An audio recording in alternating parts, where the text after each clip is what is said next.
ఇడిపియబోతే ఇద్దరు కలిసి ఈపు సాపు చేస్తారని అంటారు కదా, హాగో అదే అయ్యింది లొల్లిలా. అయ్యో పాపం, కొట్టుకుంటా అంటే చూసుకుంటే ఎట్లుండాలి అని నడిమిట్లకు పోతే చెప్పు దెబ్బలే మిగిలినాయి. మంచిర్యాల జిల్లా చంద్రవెల్లి మండల రెవెన్యూ ఆఫీసులో భూభారతి మీటింగ్ పెట్టిండ్రట. దాంట్లో ఎవల నడుమకి ఇట్లా పంచాదులు భూమి పంచాదులు ఉన్న పరిష్కారం చేస్తున్నారట.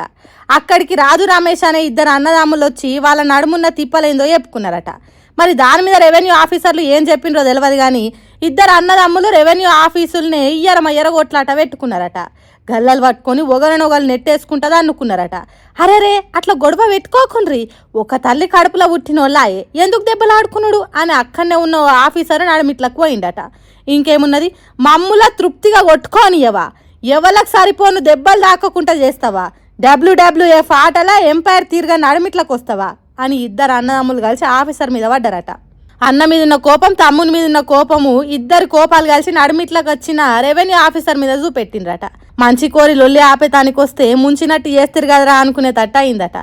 ఆయనతో ఆఫీసర్కు కూడా కోపం వచ్చి అన్నదమ్ముల మీదకి కొట్లాటకు పోతే వాళ్ళల్లా ఒక్కడు ఏకంగా చెప్పు తీసే కొట్టిండట.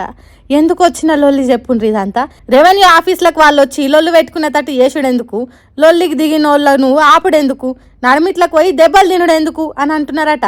తన్నుకునేటోళ్ళ నడుమిట్లకు పోయి దెబ్బలు తిన్న సంగతి చూసిన పబ్లిక్.